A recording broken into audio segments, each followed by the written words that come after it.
Why hasn't Harris done what she's promising to do already? That's the question I'm hearing the most from Republicans and swing voters. And honestly, it's not surprising because guys like this are pushing the narrative, as you can see right down there. And then Donald Trump said it in the closing statement of the debate. So she just started by saying she's going to do this, she's going to do that, she's going to do all these wonderful things. Why hasn't she done it? And the truth is, Harris hasn't really provided a good answer, so I'm going to do it for her. In essence, I think this comes down to one simple fact. It's that most people don't know how the government works, so I'm going to explain it. So the first thing is the vice president doesn't have any actual federal power. They have two main responsibilities, and let's just look at the Constitution for what they are. The first one is down here in blue, which is pretty much if the president dies or can't be president anymore, they become president. The next is if there is a tie in the Senate, they break that tie because they're the president of the Senate. And that is something that Kamala Harris has done more than any vice president in history, and this will become important later in this video. But all of that is essentially irrelevant compared to how important the filibuster is to the situation. In essence, the filibuster is a rule in the Senate where you have to have 60 senators agree to actually vote on a bill.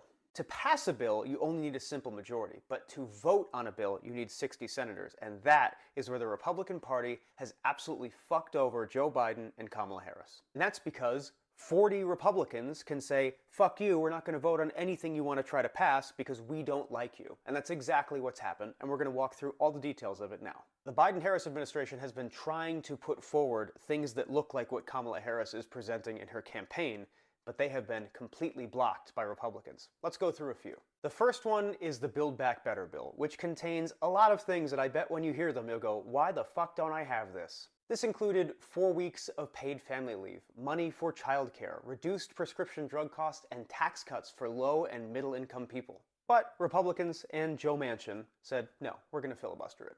Then the voting rights bill was filibustered by this young man and his Republican colleagues, which would have not only enhanced voting rights for people, but it also would have limited the amount of influence that big donor money has in politics, which I think most of us can agree is a good idea.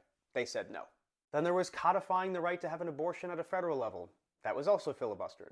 Then Democrats wanted to raise the minimum wage to $15 an hour. Republicans said, get the fuck out of here, and filibustered it. And Democrats also wanted to work on immigration reform, which Republicans said, go fuck yourself, and filibustered it. And what is the result of all these phenomenal filibusters? We have one of the most unproductive Congresses in American history. In fact, if you'd like to look at our current one, look all the way to the right there. They're not doing much. But despite the filibuster, Biden and Harris have been able to get a lot of consequential things done. They managed to get past the infrastructure bill that was $1.2 trillion to invest in our roads and our bridges and our water pipes and our broadband access and everything possible to make this country come up to the modern era. Then there's the Inflation Reduction Act, which lowered inflation and made a big boom in clean manufacturing.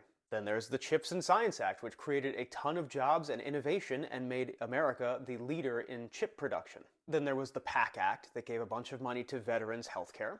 And the Safer Communities Act that did a number of things on gun control, including closing the gun show loophole, making schools safer, and investing more in mental health.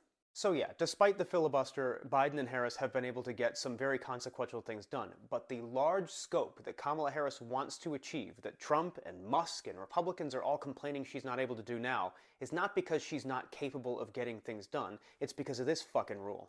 So hopefully this answers the question of why Kamala Harris didn't already do all this stuff as vice president. A, vice presidents can't just do whatever they want, the president has the federal power, not them. And B, this has been an extraordinarily obstructionist Republican Congress that has utilized the filibuster more than ever to stop real progress from happening. Now, I think the critical question after all this becomes, how would Kamala Harris subvert this situation if she were elected president? And that has a very simple answer. This will be the end of the Donald Trump era in Republican politics if he loses. He will have lost 2 elections in a row, and he will be 82 the next time the cycle comes around, so Republicans are going to have to do some real soul-searching. And that is going to open the window for Kamala Harris as president to go, okay, well, you need to work with me more so we can find some common ground and get some of this shit done for America.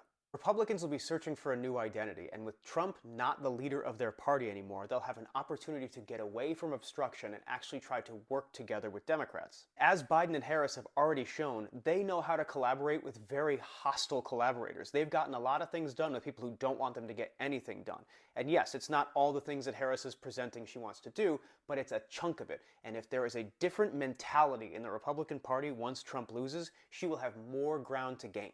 So I know this is a complicated narrative and it's not a simple one-sentence response to why didn't she do all these things already? But it's not a simple answer. There's a lot of levels to it and it's complicated. But in the end, Harris and Biden have done a solid job navigating the situation, and Harris will only have an easier situation if she defeats Donald Trump and sort of sends him packing to never come back.